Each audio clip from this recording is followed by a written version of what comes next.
Let's start with a very interesting Reddit story from Real Sailor Jim. How fast was the heathen going when he backed into you, father? I'm going to be deliberately vague about places and exact dates for reasons that will become apparent shortly. Any and all dialogue is to the best of my memory, and probably sounds a lot cleverer than it really was, but isn't that always how one remembers these things? Background. This incident took place back in the 1990s. I had recently been medically retired from the military and was attending college in Texas. My wife was working in her chosen field while I tried to figure out what I wanted to do with the rest of my life. One day, I left the campus, taking a route around the backside to avoid traffic. I was on my way to pick up my wife for lunch and ended up behind another car at a stop sign. The car in front of me was a brand new Chevy, one of their sleek models, the actual trade name escapes me at the moment, in candy apple red, being driven by a fairly new blonde, also a model. I, an old sailor in an old pickup, sat listening to the radio and thinking about lunch when the Chevy entered the intersection and suddenly stopped. I didn't think much of it, so I hadn't done more than put my hand on the gear shift in preparation to pull up when, with a suitable squeal of tires, the Chevy shot back at me. I quickly shifted into reverse, but it was too late. The little Chevy crashed into the front of my truck at around 30 mph.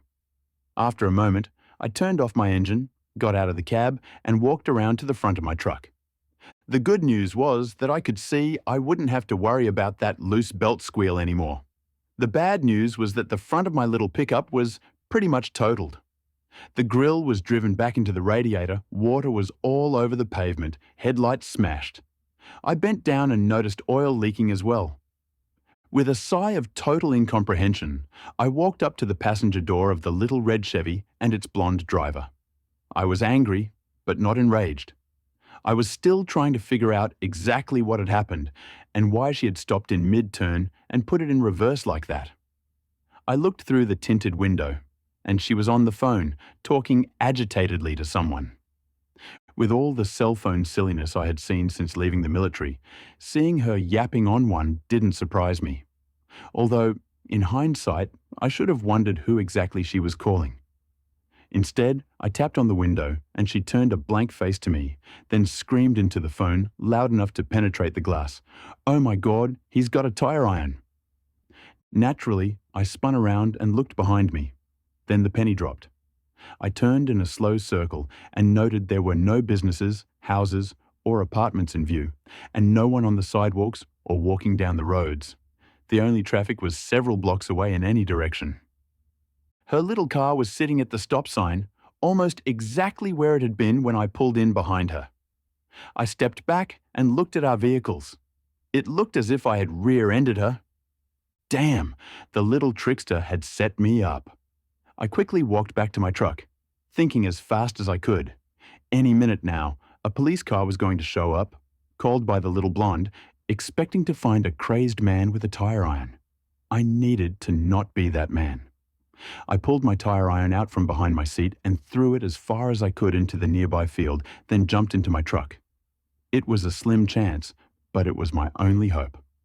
I made sure the truck was in reverse, then belted myself in, slammed my face into the steering wheel, opened my door, and heard sirens not too far away, and half slumped out the open door at an uncomfortable angle. I went limp just as the police car screeched to a halt. I ignored the policeman screaming at me to get out of the truck, trusting that my limp body would not prompt him to open fire. He finally edged his way over, noticed the bloody nose, tugged at an eyelid, I made sure my eye was well rolled up, and let me drop back into position.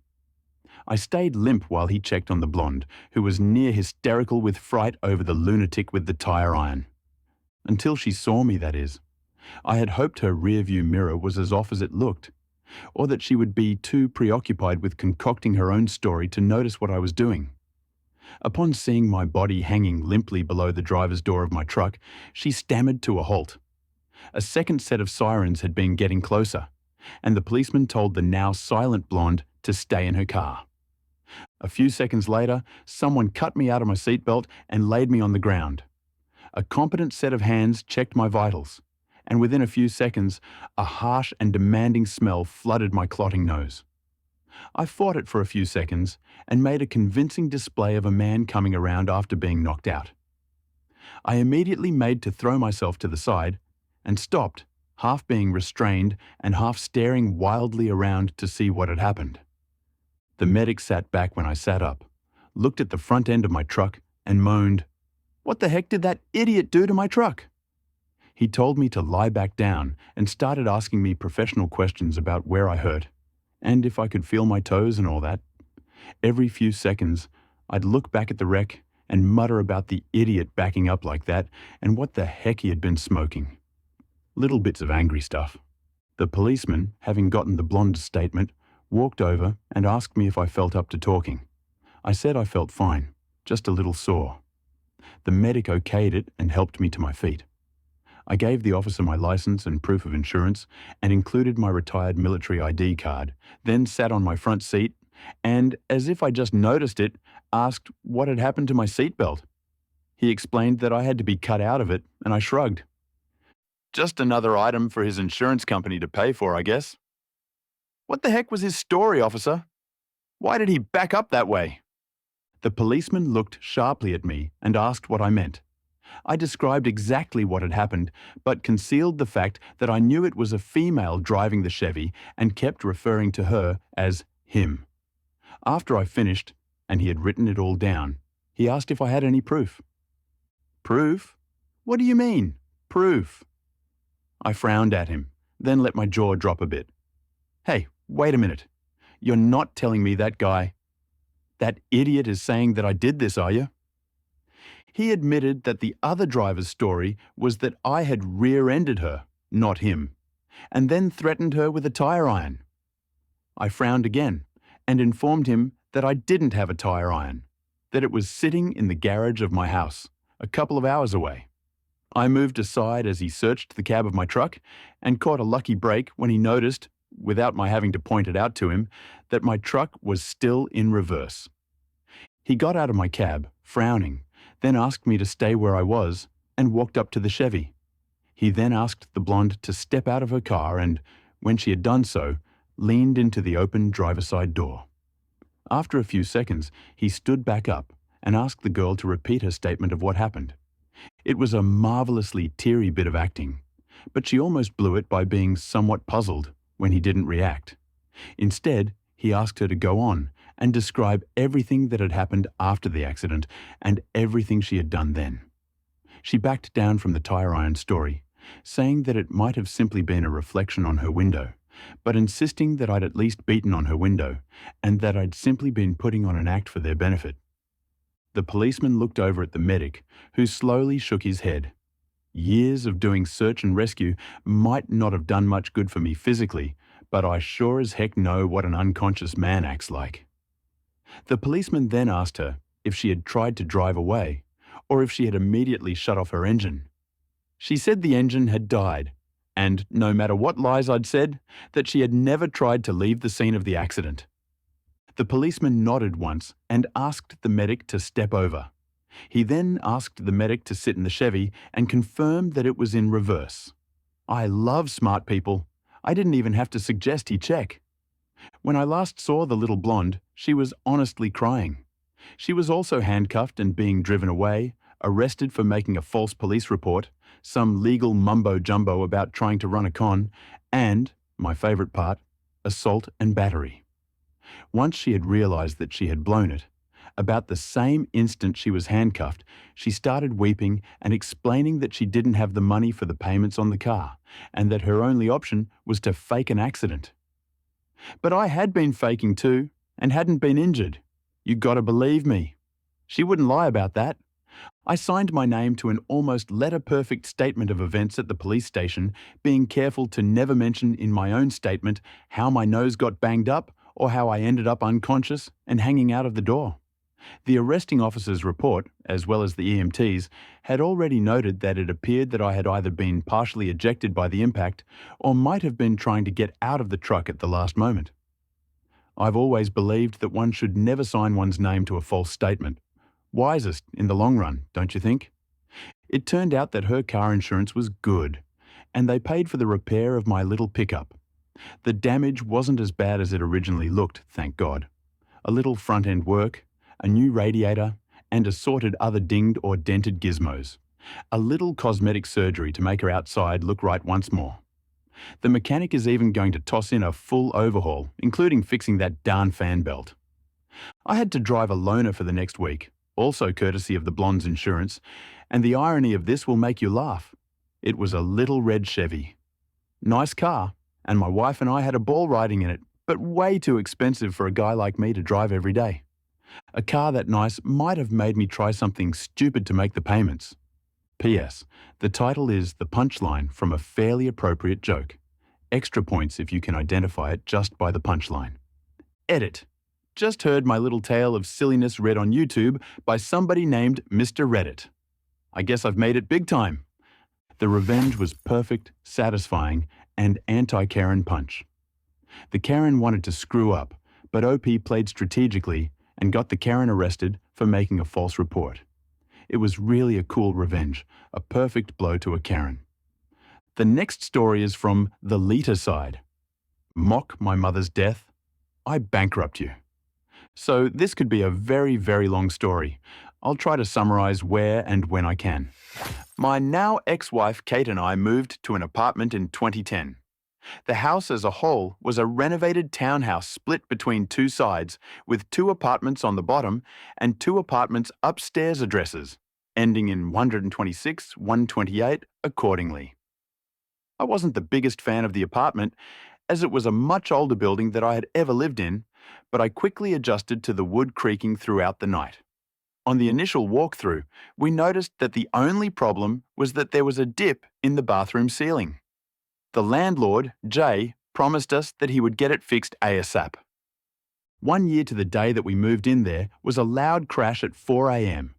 The bathroom ceiling had collapsed and there was tiling and wood all over the floor and in the bathtub. Now Kate was typically the aggressive one, while I was more passive and laid back, and she kept calling Jay throughout the day. When she got in touch with him at around 9 p.m., she explained what happened and insisted that it be fixed immediately.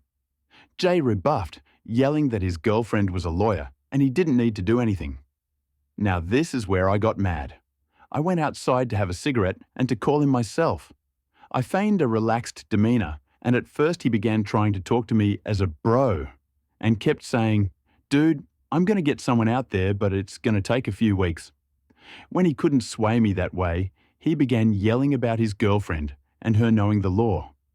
What he was unaware of was that I had read the tenant laws in my state, and so, as he tried to lie, I waited until he was finished, and I then recited the law stating that if an apartment was considered uninhabitable, then the landlord needed to pay for the tenant to stay in a place until it was resolved, meaning he would have to pay for us to stay in a hotel of our choosing every night until the ceiling was fixed.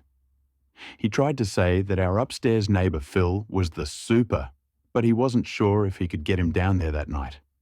He placed me on hold, then came back a few minutes later and said that Phil and his girlfriend were out of state. I rang Phil's doorbell and asked, with the J on speakerphone, if he was assigned as the super. He laughed and said, "No."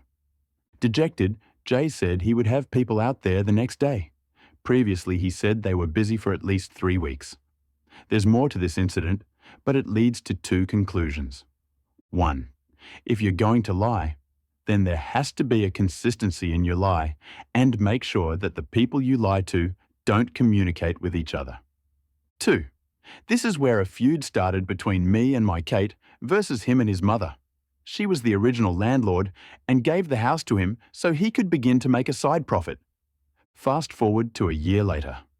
Jay stopped coming to the house and his mum began doing the pickups.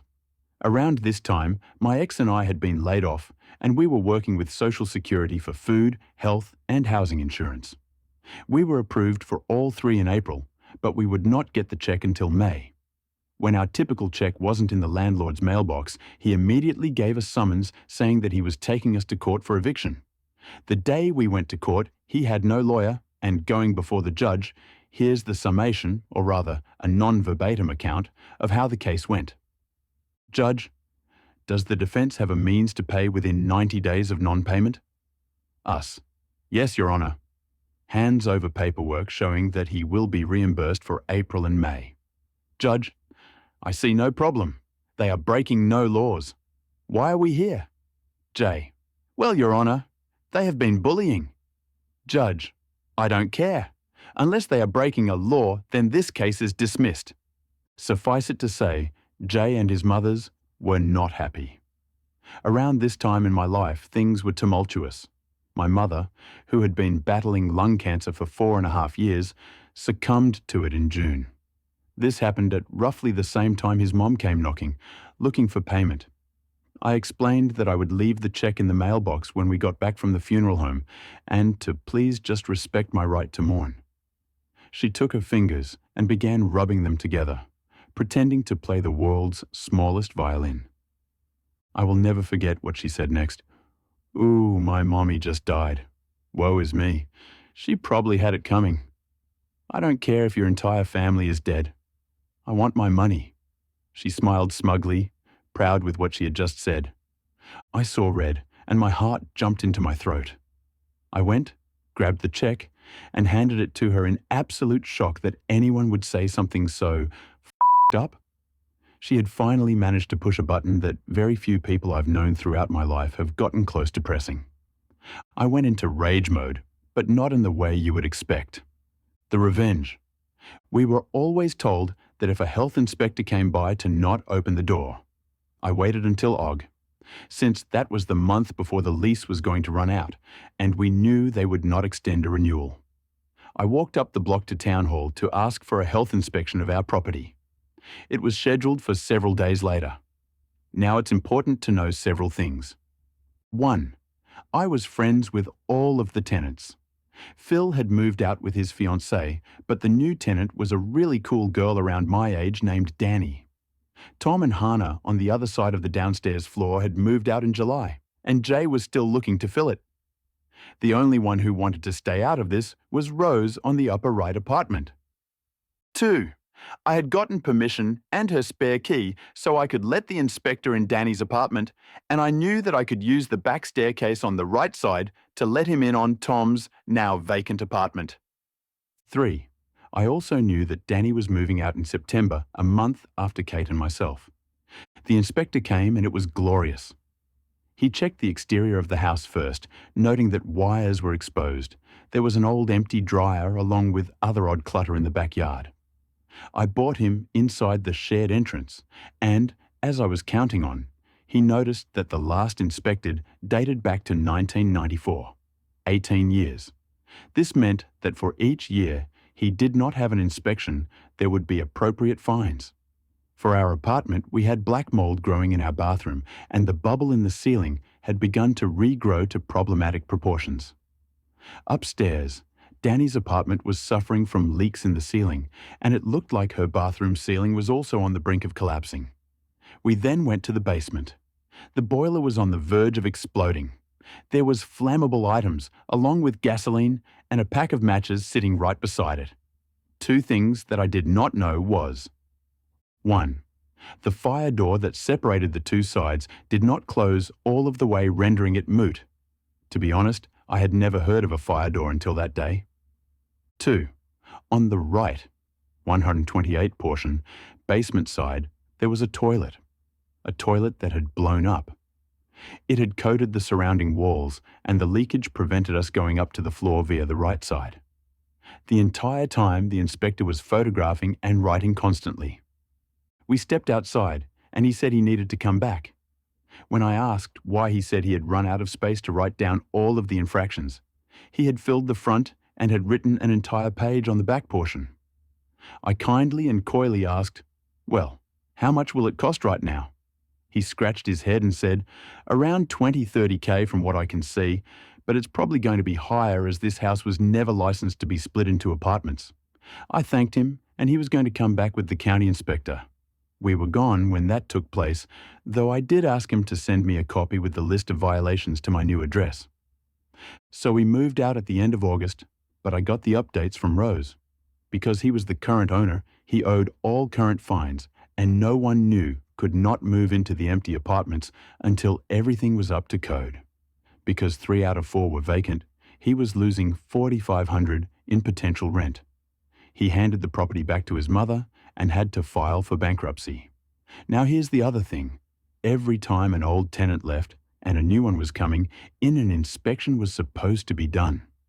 Now that all of the financial burden fell on her, they looked into the records, and she was fined for each time she had broken that rule, $750 per. By the end of the year, Rose had moved out, so the place was hemorrhaging money. I sat back, proud of what I had done, and left it be. No, fuck that. I wasn't close to done yet. I felt like I had destroyed Jay, but my real target had always been his mom. I learned that she had 8 properties throughout 3 towns in my county. I went to each one, spoke to the tenants, and said I was a concerned tenant from another property and asked if they had any problems with their apartments. Every person I asked described the apartment in very poor to intolerable levels, and that the mum was effectively a slumlord. She would ignore problems unless someone turned to litigations. She was threatened that they would summon the inspector, or, more often than not, the people would move out. She'd refuse their deposit and sink those into cosmetic repairs so that the apartment looked nicely furnished. People rarely fought back because she knew that the occupants were of upper-lower class minorities. So, being the concerned person I was, I went to the inspector of the other 2 towns and asked for an inspection to be done with. At least one tenant, if not more, would be awaiting the inspector when they came. Turns out that she faced pretty much the same infractions on every apartment she owned. It turned out she actually had 12 apartments, but I initially only knew about the ones that fell within my county. The remaining properties in the next county over were given a mysterious head-up to perform a surprise inspection. From what I can tell, Jay's mom had been in the landlord business for about 35 to 40 years. That collapsed quickly. Since we moved literally 1 block down the road from our old one, 54, I got to see Jay lose his primary source of income and have to claim bankruptcy, but also saw that his mother was also trying desperately to find a buyer for all of the apartments so she could pay off the fines. I learned 2 years later, 2014, that she too had to file for bankruptcy. Jay and his mother camped out in front of our next apartment 2 days in Oct. Of 2013 before she filed for bankruptcy. I'm guessing to scream at me and or Kate, so I called the cops and said that there were strange people standing in a no parking zone and they kept looking up at the 2nd floor. A cruiser swung by and told them to leave. I know I should have used the 2 months I spent monitoring everything to find a new job, but this was the one and only time I wanted to cripple a person where they hurt the most. Their wallets.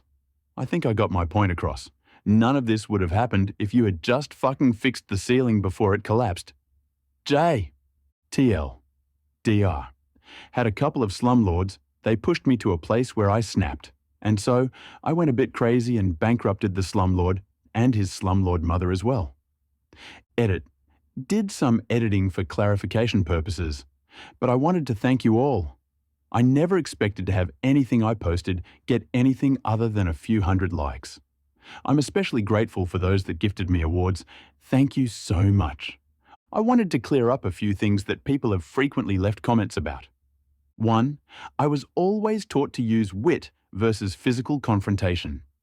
What she said to me was a sucker punch, and I was already in a state of shock from holding my mom's hand when she took her last breath, asked to write a eulogy, and create 2 memory boards.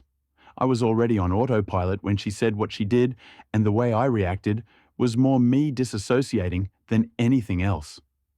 If it was after the ceremony, I may have punched her until she was unable to stand up, whereupon I would continue to pummel her until someone pulled me off.